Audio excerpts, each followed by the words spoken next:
Blue white selection को study किया था हमने लास्ट क्लास में, और यहाँ पे हम जीन फॉर बीटा गैलेक्टोसाइडेज को एज सिलेक्टेबल मार्कर यूज़ करते हैं। तो हमने ये स्टडी किया कि ई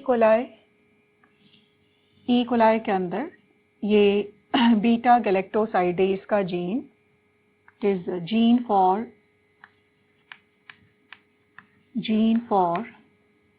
LAC-Z and E. coli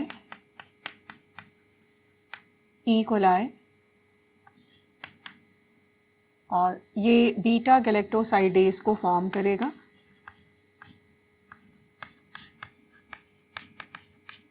beta galactosidase which converts chromogenic substrate X-gal into blue product.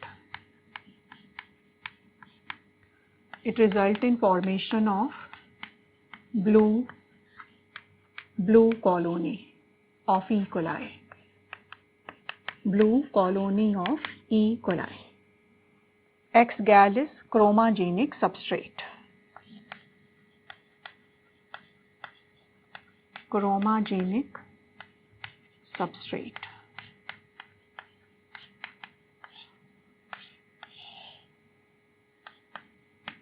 Enzyme beta galactosidase. Gene for LAC-Z gene and incorporated foreign gene.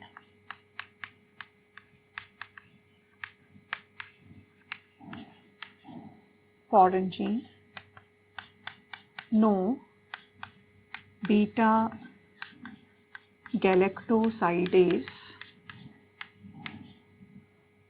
formation. So X-gal chromogenic substrate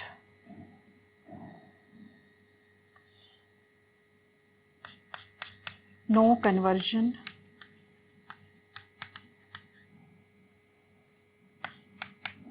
white colony.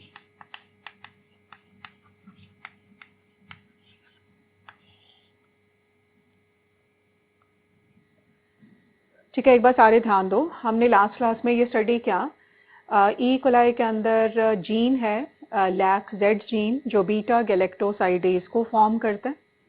जब हम E coli को culture medium में place करते हैं having क्रोमाजेनिक substrate, तो blue colony बन जाती है, क्योंकि ई कोलाई का बीटा गैलेक्टोसाइडेज एंजाइम इस केमिकल को ब्लू प्रोडक्ट में कन्वर्ट करता है।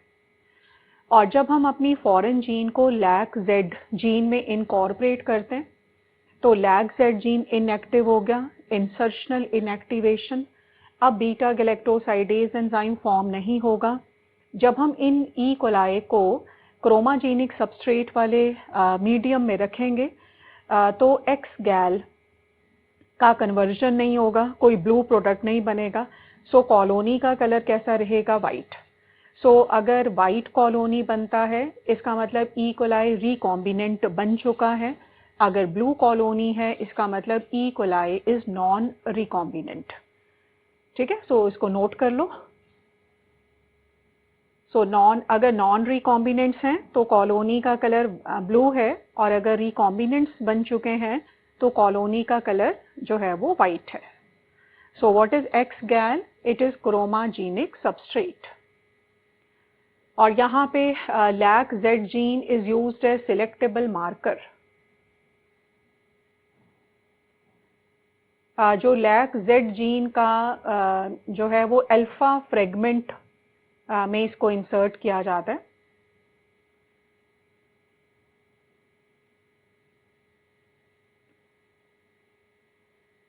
Formation of enzyme, non formation of enzyme. No foreign gene is incorporated here. वहाँ पे foreign gene is incorporated in LAC-Z gene.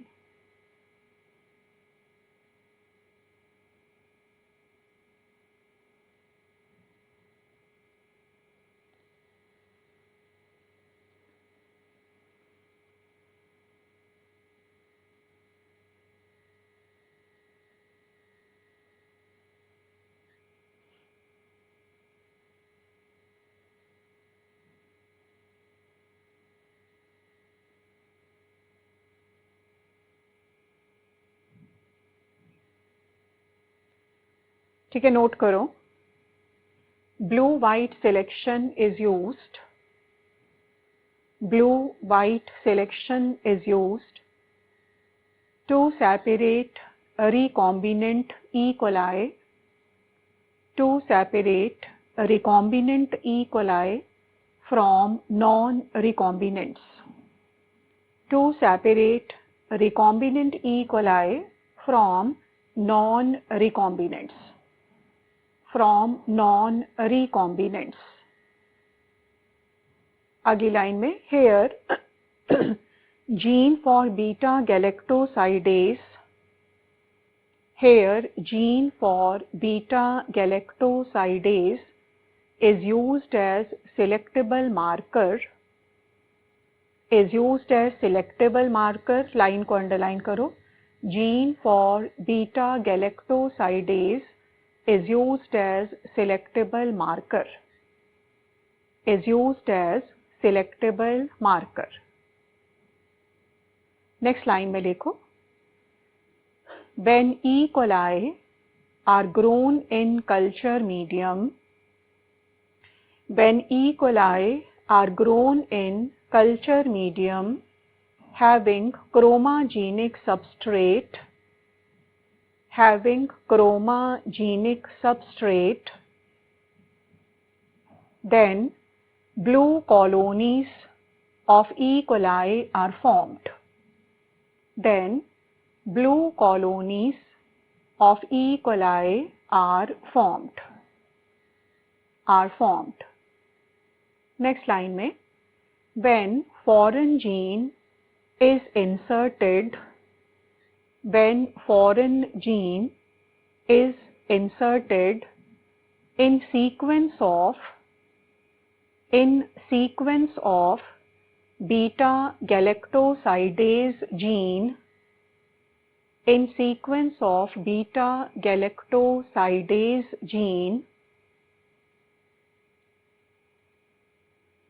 then this gene becomes inactive, this gene becomes inactive, bracket में insertional inactivation, insertional inactivation, circle करो insertional inactivation, insertional inactivation, due to which beta galactosidase is not formed, due to which beta galactosidase is not formed, beta galactosidase is not formed in E. coli, is not formed in E. coli,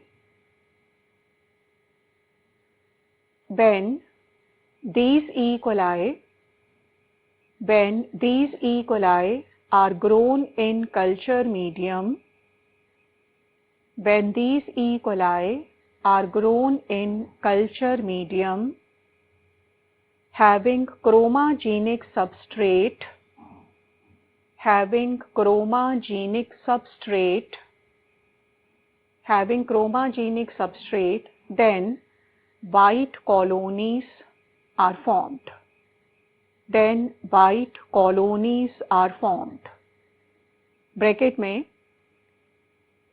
non-conversion of chromogenic substrate, non-conversion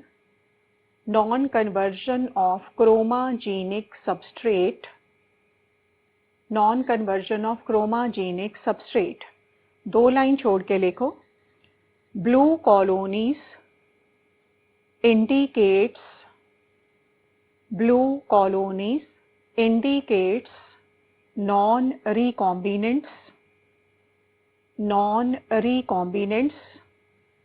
पूरी line को underline करो, एक line छोड़ के लिखो, white colonies indicates, white colonies indicates recombinants, indicates recombinants. Okay, so ये वाला part over है, यहाँ पे लाइन लगा दो और अब हम जो है वो पीसीआर जो टर्म हमने स्टडी किया हुआ है, पीसीआर मेथड को यहाँ पे स्टडी करेंगे और उसके बाद हम बायोटेक्नोलॉजी के नेक्स्ट पार्ट पर जाएंगे जहाँ पे हम एप्लीकेशंस ऑफ बायोटेक्नोलॉजी को स्टडी करेंगे। ठीक है, सो हम एक मेथड को यहाँ पे स्टडी कर रहे हैं, that is PCR, polymerase chain reaction. Heading लिखो PCR, PCR polymerase chain reaction,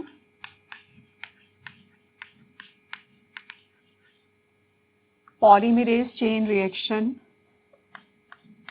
technique developed by Kary Mullis, PCR technique developed by Mullis, polymerase chain reaction technique developed by Kary Mullis.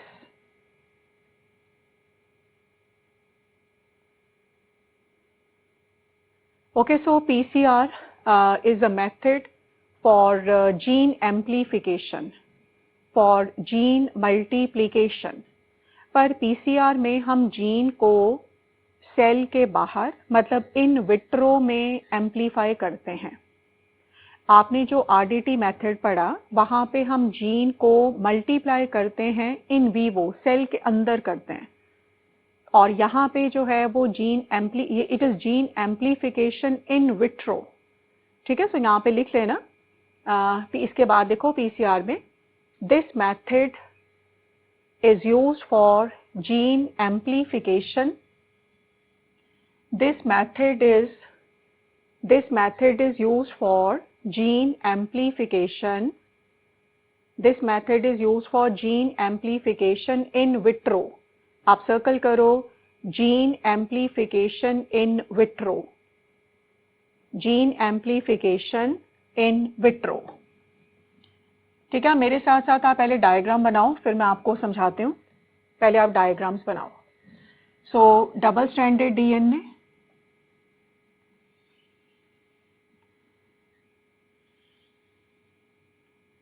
Double stranded DNA,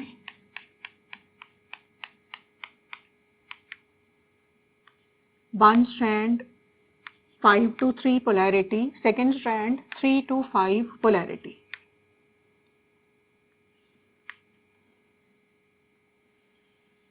Denaturation, separation of both strands, denaturation,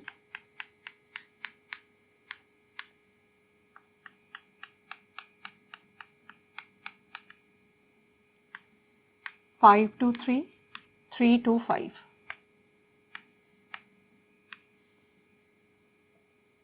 Denaturation, annealing, separated strands,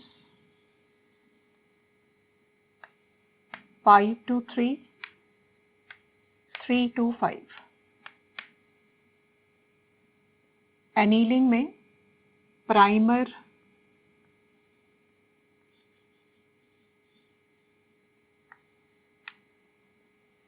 joining of primer,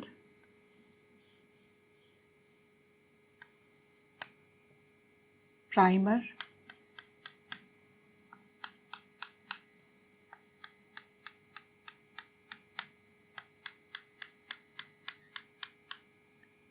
step is annealing,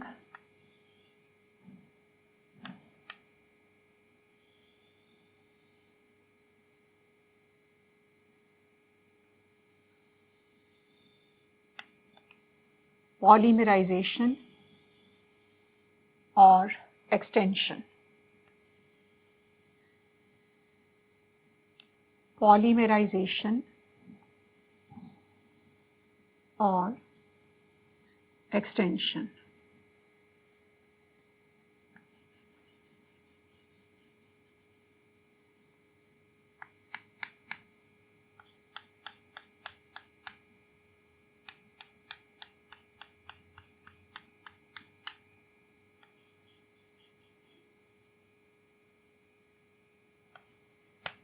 5 to 3, 5 to 3.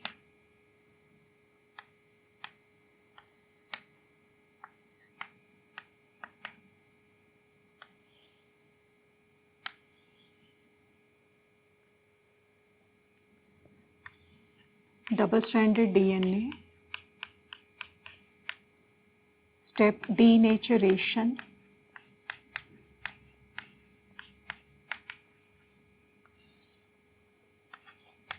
annealing,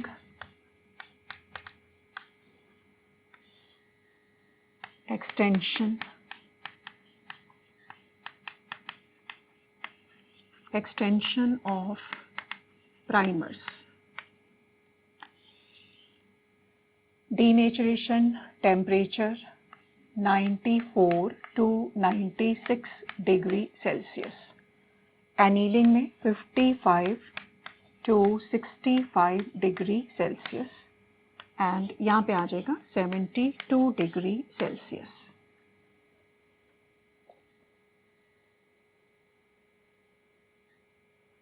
Steps in PCR.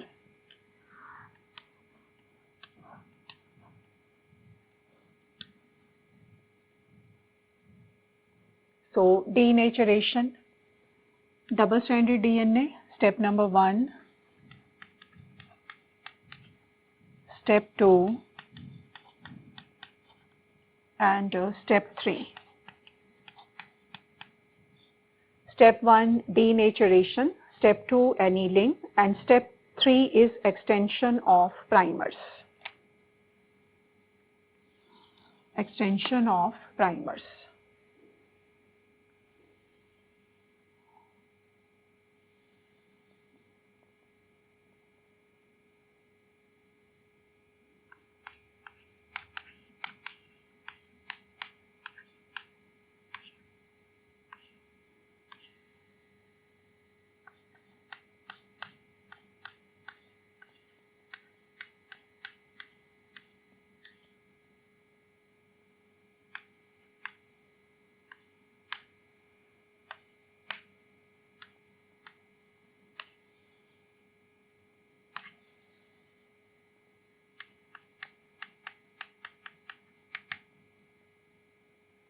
ठीक है, जो मैंने last वाला ये diagram बनाया ये अलग diagram है और ये वाले जो 3 डायग्राम है वो पीसीआर के डायग्राम्स हैं। ये मैंने अलग से लिया है, मैं आपको इसको अलग से समझाऊंगी। ठीक है, सो ये वाला ये पीसीआर के 3 स्टेप्स हैं। And denaturation temperature, best temperature between 94 to 96, annealing का 55 to 65 है and polymerization that is extension of primer जहाँ पे formation of DNA है new strand, it is at 72 degree Celsius. These are primers. Annealing में ये primer है, primer, joining of primer.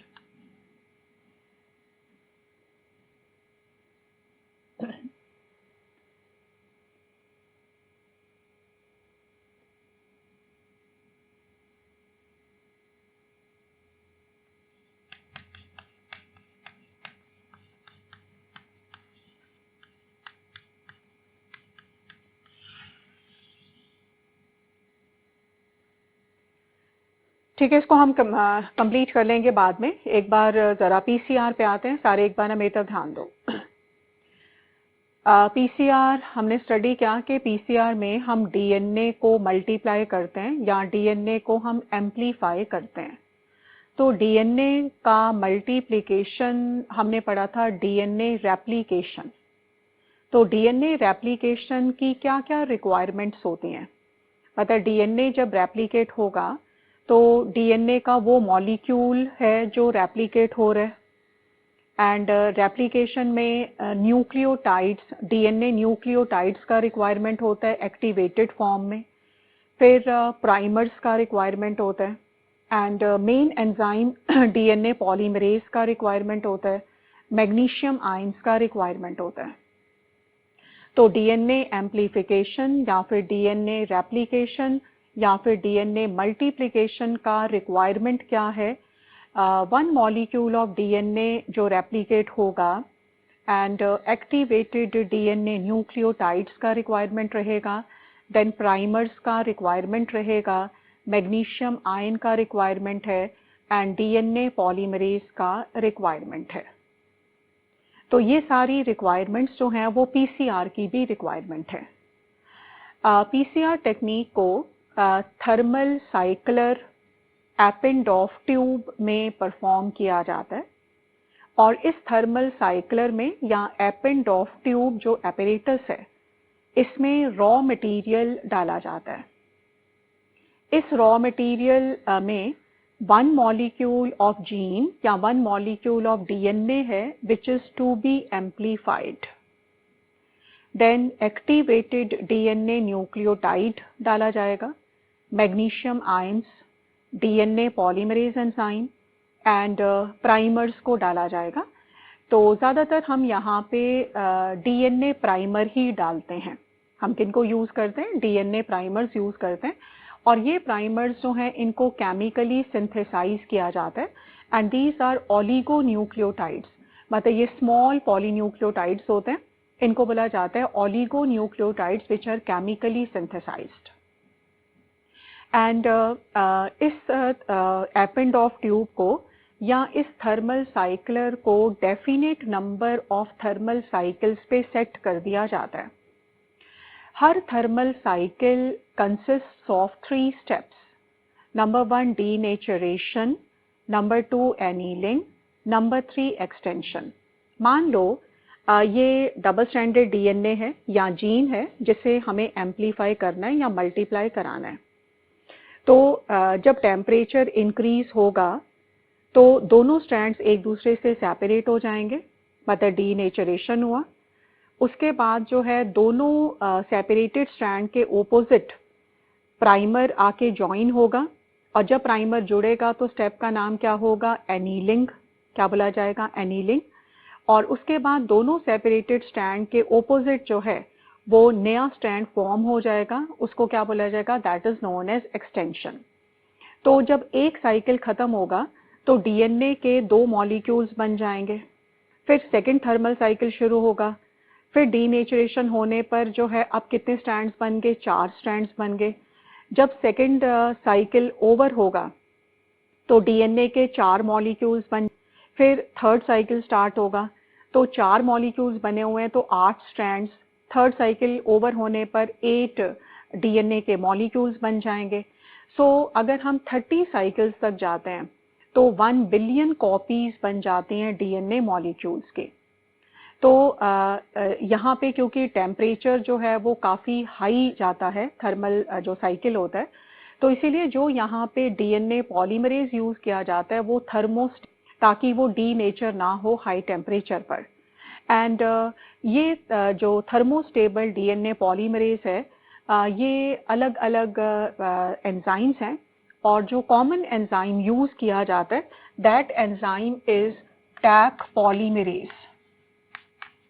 This enzyme is Taq polymerase and Taq polymerase is obtained from hot water bacteria है जिसको हम Thermus aquaticus बोलते हैं। So it is obtained from bacteria Thermus aquaticus.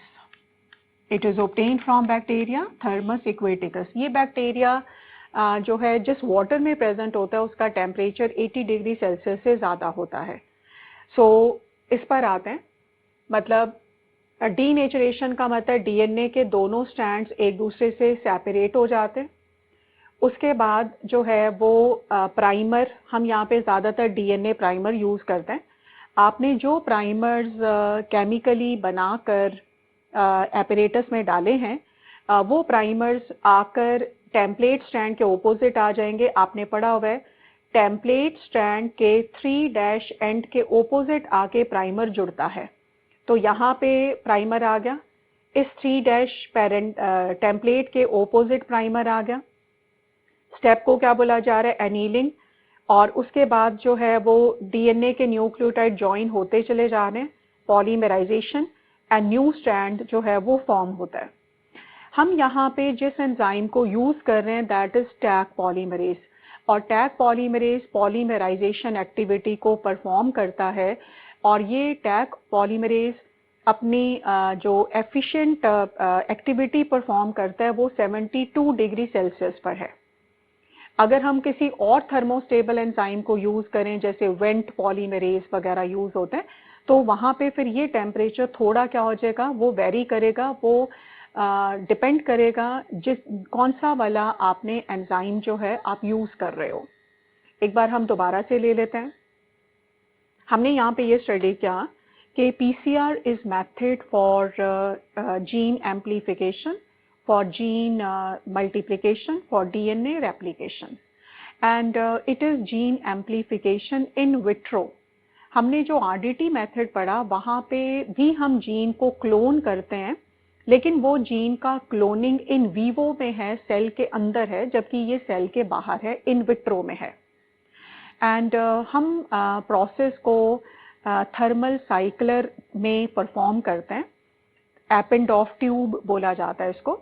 इस apparatus में हम रॉ मटेरियल ऐड करेंगे। तो रॉ मटेरियल में क्या आ जाएगा, डीएनए का वो मॉलिक्यूल जिससे आपको मल्टीप्लाई कराना है।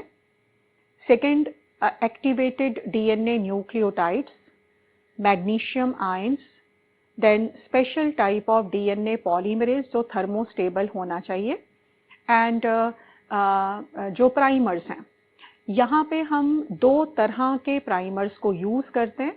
सो 2 सेट्स ऑफ प्राइमर्स को यूज़ किया जाता है।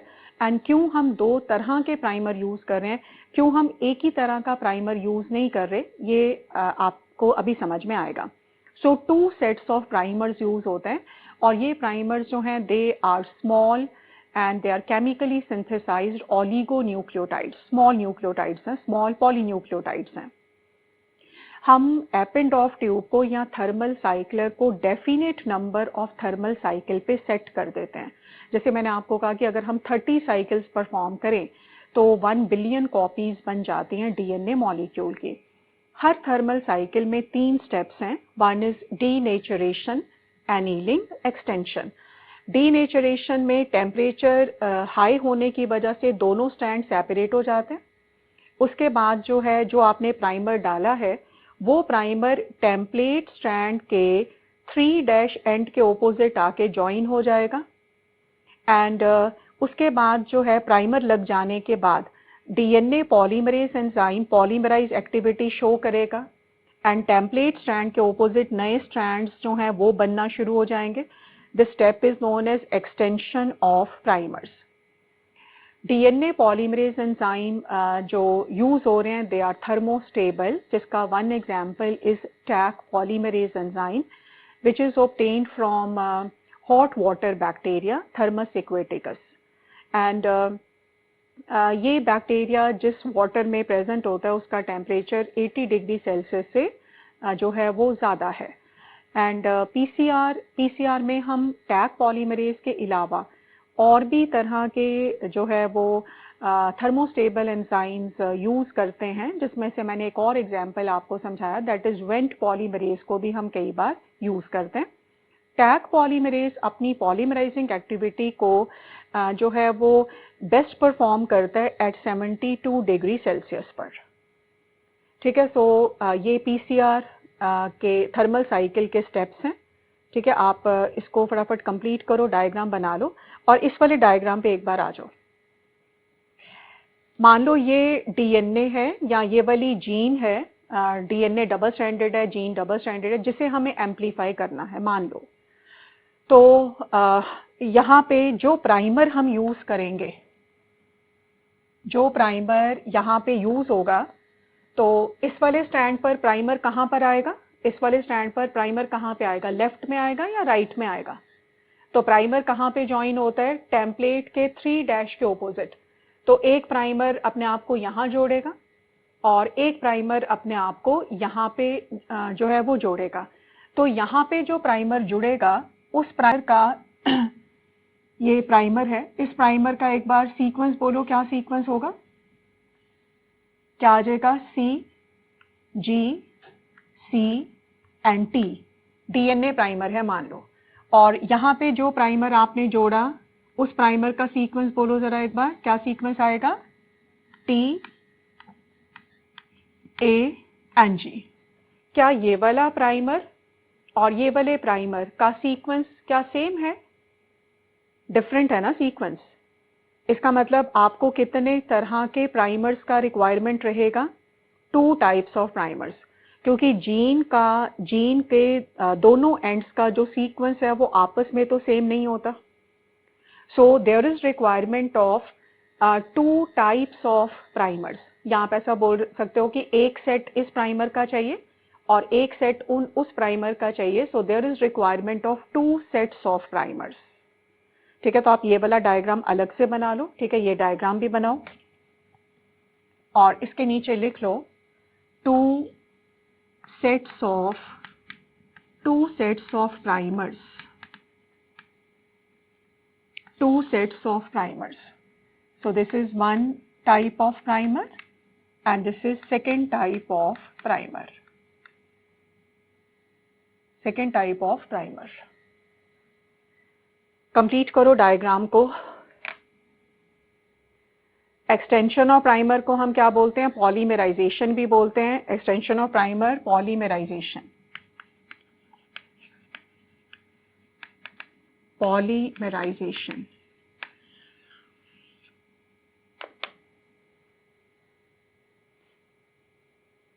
सो हमने लास्ट डायग्राम जो है वो स्टडी किया कि why there is requirement of 2 types of primers और 2 सेट्स ऑफ प्राइमर्स, क्योंकि जीन के दोनों साइड का जो सीक्वेंस है वो डिफरेंट होता है, ज़्यादातर डिफरेंट होता है।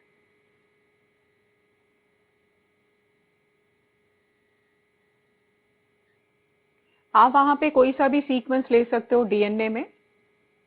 ठीक है, एक स्ट्रैंड पर कोई सा भी सीक्वेंस लेकर और सेकंड स्ट्रैंड पर कॉम्प्लीमेंट्री सीक्वेंस ले लो। तो ज़रूरी नहीं है वही सीक्वेंस आपने लिखना है जो मैंने लिखा है।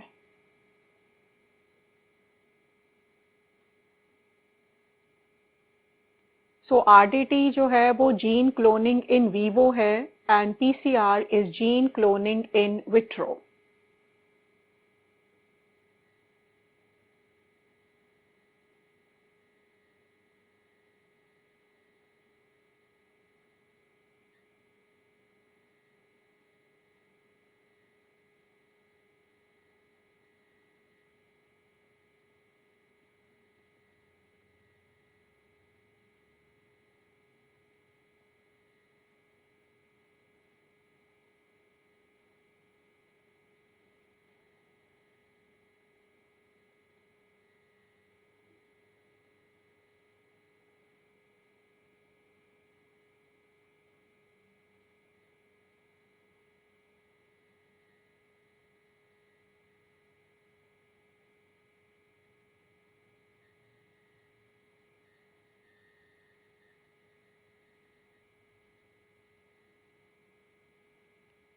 तो प्राइमर्स जो यहाँ पे यूज होते हैं वो ज़्यादातर क्या हैं? डीएनए प्राइमर्स हैं and they are chemically synthesized.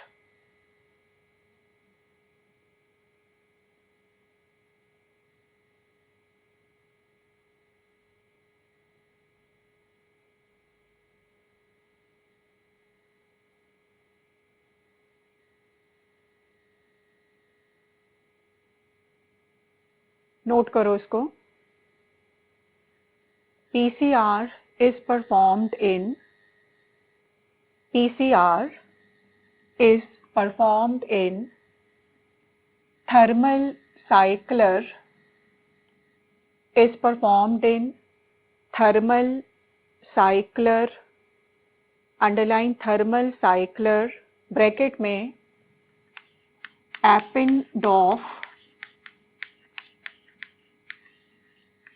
Eppendorf's tube performed in thermal cycler, bracket में Eppendorf's tube। नेक्स्ट लाइन में following raw material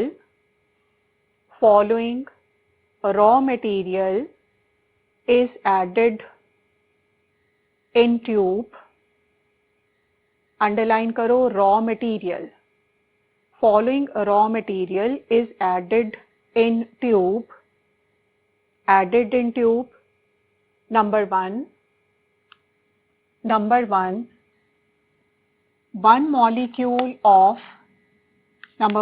one molecule of DNA, that is gene, which is to be cloned. One molecule of DNA, that is gene, which is to be cloned. Number two, activated DNA nucleotides. Activated DNA nucleotides. Third, number three, two sets of primers. इसके bracket में लिखो, two sets of primers के bracket में small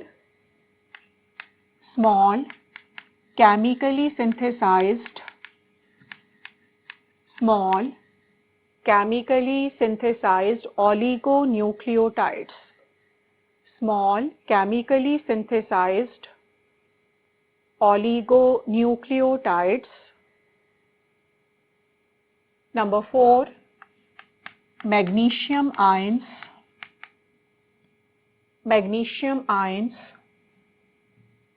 Number five, DNA polymerase. So these are raw material required for PCR, magnesium ions and DNA polymerase. अब आप दो line छोड़ो, उसके बाद लिखो, here special type of DNA polymerase is used. Special type of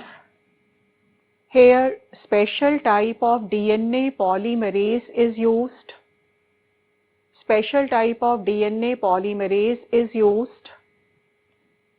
used. For example, अगली line में, for example, Taq polymerase.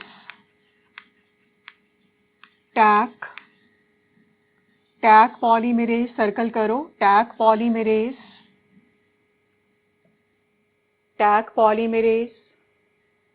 It is thermostable enzyme. Circle करो, thermostable.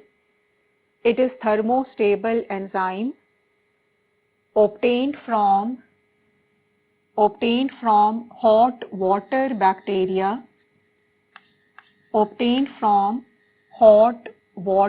bacteria. Thermus aquaticus. Obtained from hot water bacteria, Thermus aquaticus.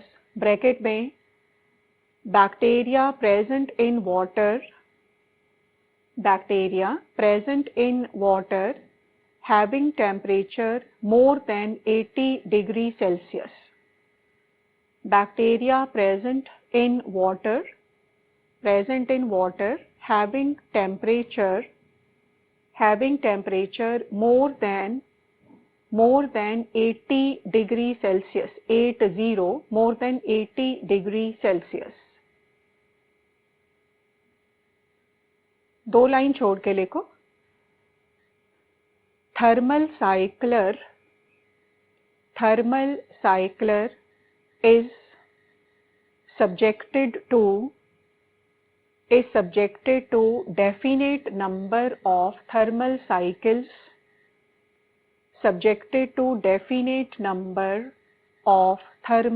cycles.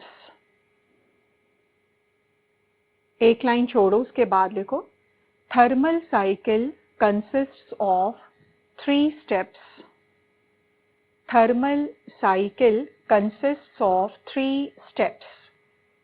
Underline, thermal cycle consists of 3 steps. Number 1, पहला लिखो, number 1, saturation, इसको underline करो. Number 1 denaturation, इसके आगे लिखो at high temperature comma both strands of DNA separates from each other, both strands of DNA separates from each other.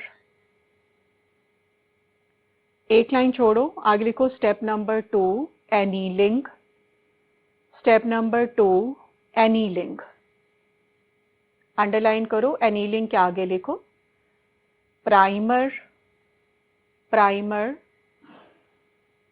joins opposite to 3' end of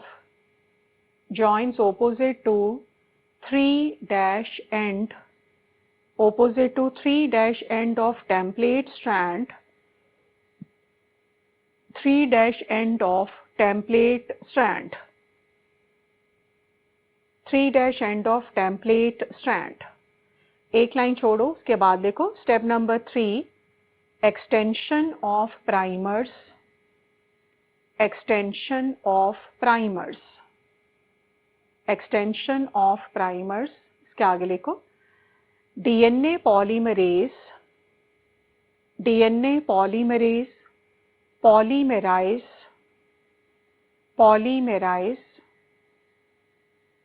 polymerize and forms new strand opposite to template strand, forms new strand opposite to template strand, opposite to template strand. Next line में new strands are formed in 5 to 3 direction. New strands are formed in 5 to 3 direction. In 5 to 3 direction. So यहाँ पे जो है वो steps over हैं. अब आप दो लाइन छोड़ो, उसके बाद देखो there is a requirement of 2 sets of primers. There is requirement of 2 sets of primers, that is 2 types of primers,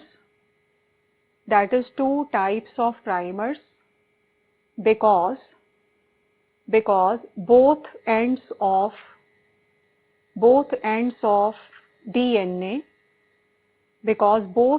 of DNA is